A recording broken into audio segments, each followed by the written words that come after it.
In this episode, I speak to Elliot Roe about how every memory you have is a false memory. We look at what makes a high-performance coach and how do you enable people to let down their barriers. Elliot also shared his app, Primed Minds, for those that want to improve their performance and how to fine-tune your own performance. Listen up to the rest of the conversation.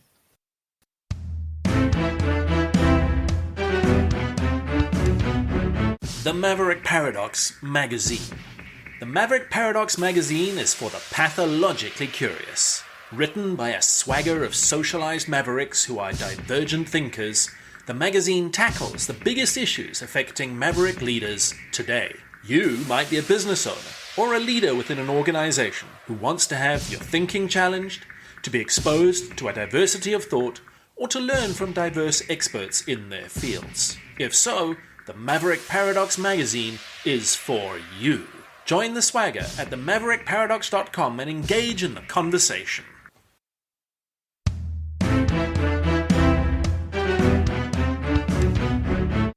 Welcome to the Maverick Paradox podcast, where we explore what it is to be a maverick and discover effective modes of leadership.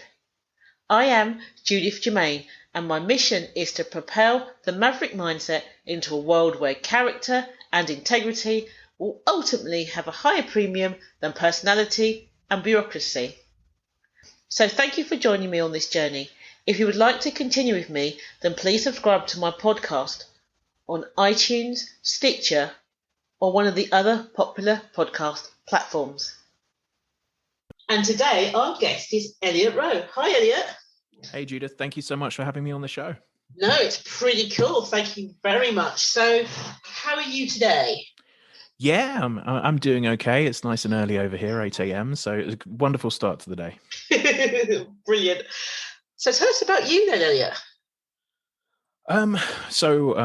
Father of two, living in Salt Lake City with my wife over here, originally from London. And I'm a high performance coach and hypnotherapist. And I help people who are sort of top 100 in the world trying to break top 10 or top 10 in the world trying to become number one at whatever they do. Okay, that's brilliant. There's two areas that are interesting for me, the high performance coach bit and the hypnotherapy. So I'm keen to discuss those for a couple of reasons. I see so many people who define themselves as high performance coach, but when you talk to them, I just can't see what makes them different from a coach. So if we could start with that, what makes you a high performance coach? I believe it's really just my clientele. Mm-hmm. So when we talk about high performance, the difference between working with high performers and typical coaching clients is usually where they are in life and the sort of work you're going to be doing with them to help them achieve their potential. If we think of this like potential on some kind of scale, the clients I'm working with typically are coming to me and that they're at like 95 out of 100 or 97 out of 100. And the work that I'm doing with them is predominantly fine-tuning work to try and gain a few extra percentages. If we look at more traditional coaching and if we're looking over general society, the average person is at 50% trying to get to 70%. So And the issues are usually, more significant for those people.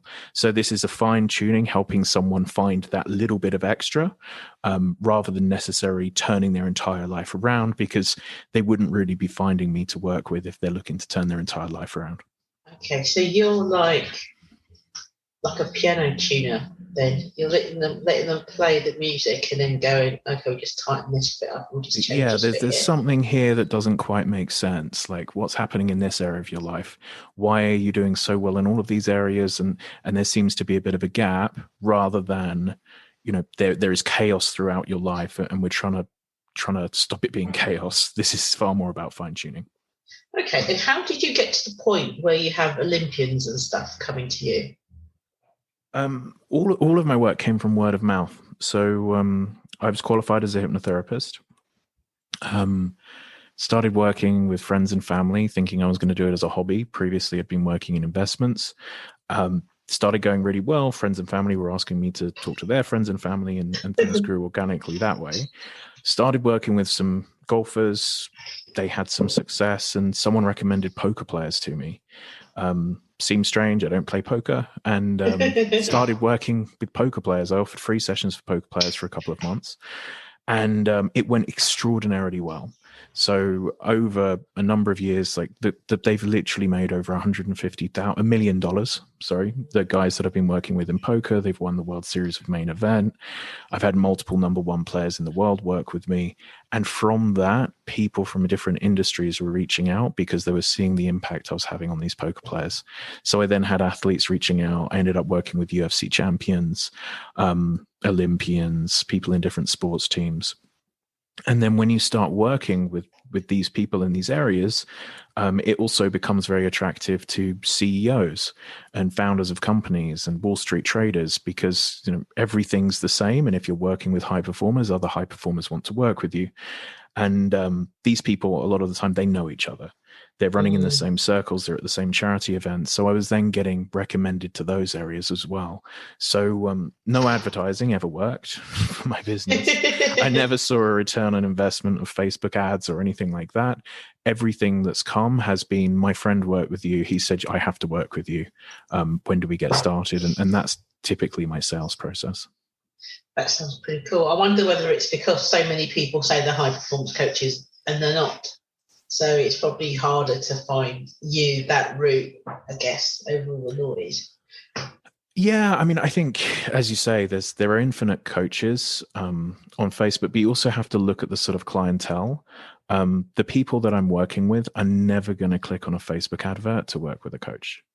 They're only going to want to work with someone who's had a recommendation and someone they feel they can trust.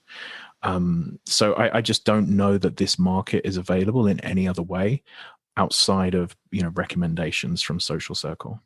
That makes sense. So what do high performers typically want then? Oftentimes people are aware of something in their life that they know they should be doing that they're not doing. And this can be anything in businesses, from firing the member of staff you should fire, or treat your staff in a different way, or struggling with investor calls, or pitching your business in a way that doesn't feel arrogant to you, or anxiety around performance that creates a level of self-sabotage if it's a sporting event. So in all cases, they're looking to come to me to try and make things fit. So they're aware of what to do, but for some reason they're not able to do it. And we're using hypnotherapy to understand, where's this program coming from? Why can't you do the logical thing? And how can we help you do that logical thing moving forward? Oh, I see. So it is more the mindset then, because you're using hypnotherapy. That's the base, that's the core of what you're doing. So yeah, the core of what I'm doing is hypnotherapy. So someone comes to me and, hey, Elliot, I have a significant issue pitching my business to investors. We're going for a seed round or whatever it might be. And I get nervous. I end up not taking meetings that I should be taking. I end up stuttering in the meetings. I can't talk about the successes of our company, whatever it might be that they're struggling on that side. We'll then go into hypnotherapy, and the type of hypnotherapy I do is regression. So it is sort of going to the root cause memories of what created this program. And we'll go and start the hypnotherapy, and it'll start bringing up reasons why the person is thinking this way. And typically it will lead to self-worth issues that started in childhood. So they're struggling with feeling like they deserve the success of having that investment, or they deserve that money, or whatever else it might be. We work through the memories and the sort of the programming that the person had learned. And as we resolve the emotions from those things, typically their behavior changes, and they can then just ask for the investment, or, accept the call, or whatever it is. Every different topic, it's effectively the same thing, that there's a reason why your subconscious is making it difficult, and we just have to work out what that reason is. Cool. So how do you avoid false memories? One, by not leading. Mm-hmm. So false memories are typically created by leading in those situations. And another is an understanding that everything to some extent is a false memory. So everything that we remember, if you remember your 10th birthday party now, if you remember your 10th birthday party in 3 years' time, it will be slightly different. Every time you re-access a memory is different. So what we're not saying is these are completely accurate representations of what happened to you in your life. What we're saying is this is what your subconscious believes right now, and whatever it believes right now is creating the triggers that are there right now. Okay. So this isn't forensic, on your 7th birthday this happened. This is what your subconscious is working off, and we need to adjust what it's working off. And what do you think about past life regressions? I stay away from it completely. It's not the sort of thing that I cover in my business. I could almost hear your whole body tense up. No, I mean, it's say there's some people it's their thing, and it's just not one of the things I dig into. Okay. So for the listeners out there who might be thinking hypnotherapy sounds a lot like hypnosis, is there a difference, or what exactly is hypnotherapy? So if you think about hypnosis, you're probably thinking about someone on a stage making people dance or something along those lines, or something you'll see on TV. Hypnotherapy is far closer to guided meditation. So if you imagine guided meditation with really almost, psychoanalysis. So you get the client into a very deep, relaxed state in the same way as guided meditation. But with meditation, when thoughts come in, you're looking to let go of those thoughts and sort of then bring yourself back to your breath. With hypnotherapy, you're looking to focus in on a single area. So be it anxiety, anger, self-worth, whatever it might be. And then it becomes, like I was trying to describe, more like an analysis session, where when we trace back where those emotions are coming from, it will start throwing up memories, thoughts, feelings, sometimes even symbolism that you then work the person through so they can adjust that programming. So there's no magic to it. I can't make people dance. It's not the sort of the all-controlling or powerful hypnotherapist. It's just a tool that's available to change the sort of the system that's behind the system you're running. So if you think of it in computer terms, we're not looking to move things around on the Windows page. We're looking to change the core programming that's running the Windows change. And that's the work that I do. I like that analogy, changing the core programming. That sounds interesting. So how do you get people to trust you then? It's never been an issue. Because people are reaching out to me. As I say, my whole marketing process is people who've had success recommending their friends. Okay, so you already have people believing it's okay. Well, people are coming to me because they're saying, I mean, there have been many stories where it's, my friend had $200,000 and he's now worth $30 million. He said, I have to work with you. That's not particularly rare. I've had a decent number of clients where they've had ridiculous results. And because of that, and because a lot of these results are public, that's not really something that I've struggled with. Yeah, so maybe I need to rephrase it, because I don't mean you in terms of your character, but more of a case as the process leaves somebody quite vulnerable, because they're really like showing you the inner person, when we often spend a life of hiding that inner person. So I think maybe how do people let their barriers down? Maybe might be a better question. I think rapport is a skill and something that people are naturally good or not good at as well. So there's a rapport aspect here. And then also people are very self-selecting. So someone reaching out to me, as I do an intake, I'll say, this is a very personal process. You'll be talking about things you don't want to talk about. It's very normal for my clients to cry during sessions. Is that something you want to do? Mm-hmm. And for the people who say, yes, it is, they're ready to work on that sort of process. And for the people who say, I don't really want to talk about those things, I say, I'm just not the right coach for you. Because this is the work I do, and I'll try and help you find a different kind of coach. Yeah, because I guess if you're not performing at your best because there's a blockage, then releasing that block because she's going to be is like a dam to the emotions, and you don't know whether you would react, I guess, with laughter, relief, tears, anger, or whatever. You don't really know, I guess. But you can sort of base it on results other people have had. Mm-hmm. So when other people, it's usually a feeling of lightness as you release these sorts of things. And also, as I say, there is a reality. Most of my clients, if they're working with me for a number of sessions, they will cry in some of those sessions. It will get emotional. But the level of person who chooses to reach out is typically very competitive. And if they can do something that could potentially increase their performance, they're not so worried about whether they're going to be open or sad or whatever it will be. They really want to improve their performance.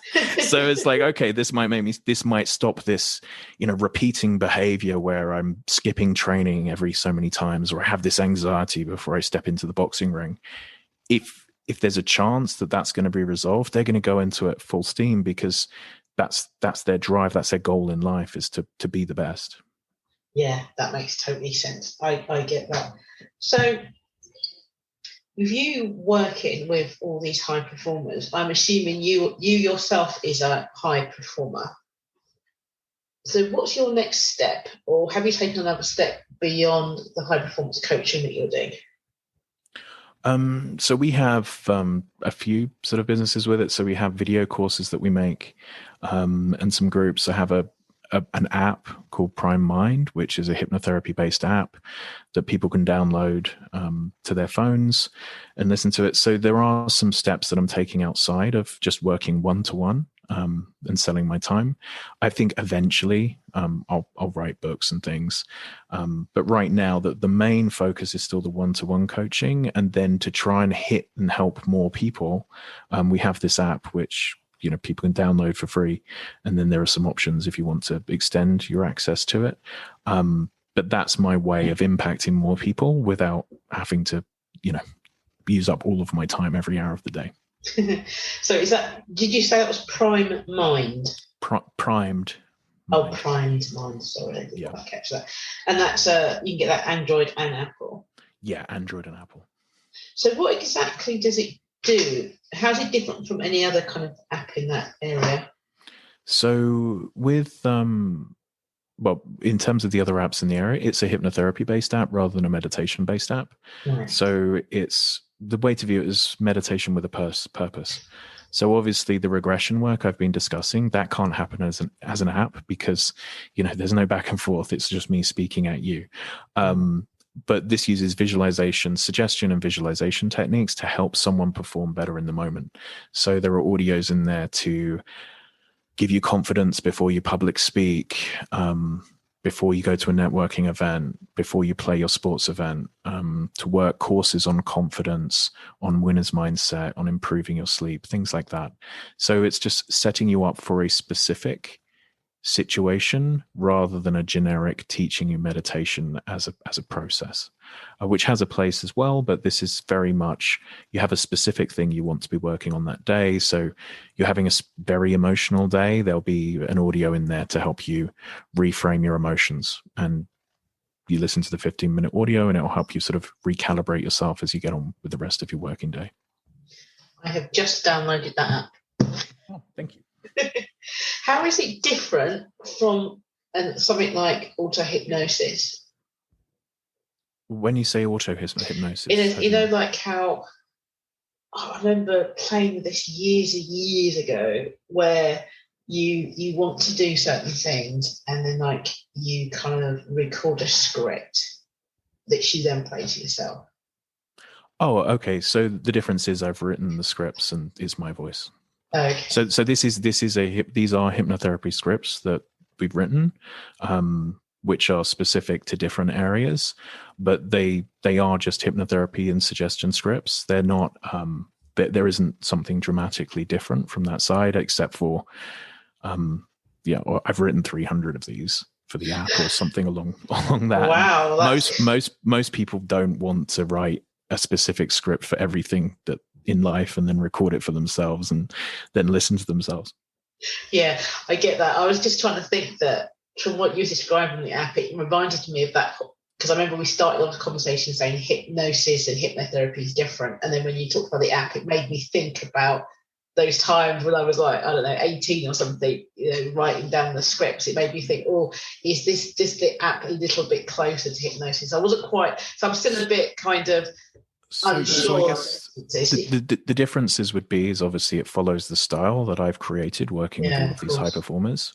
So, I've probably done in excess of 13,000 hypnotherapy sessions, which is more than the vast majority of hypnotherapists in the world. And the sessions that I'm doing aren't with people to quit smoking. They're with elite people trying to improve their performance.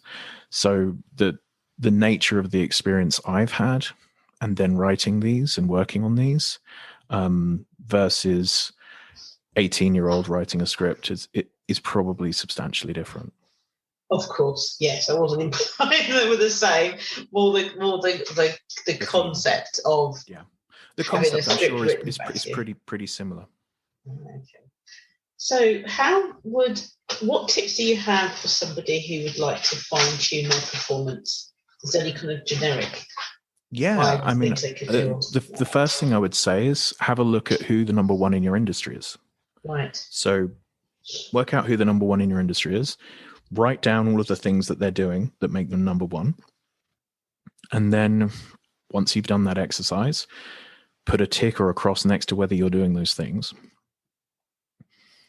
And then ask yourself why you're not doing some of those things. And usually that will start to show up some of the emotions and the insecurities. And then the next step of that is really start to dig into what that emotion feels like when you, whatever it might be, when you try and follow your exercise and diet routine, when you try and improve your network by going to events or public speak. And typically you can bring up an emotion around that. So there'll be a sickness in your stomach, a pressure in your chest, a headache, whatever it might be. And then just try and connect back to earlier times in your life you felt the same way. And oftentimes it will bring up these thoughts and feelings that happened in childhood, the way your parents spoke to you, being bullied in school, whatever it might be. And just try and forgive and let go of those emotions. It's like a very basic version of a self-hypnosis process. But the key here is starting with the list of what that number one person is doing, seeing the gaps, and then accepting that it's not a technical knowledge issue. And I think that's something a lot of people struggle with. They're like, I just don't know what to do. The truth is most people know exactly what to do, or at least what to do more than they're doing currently. And the really important question is, why aren't you doing the things you know how to do?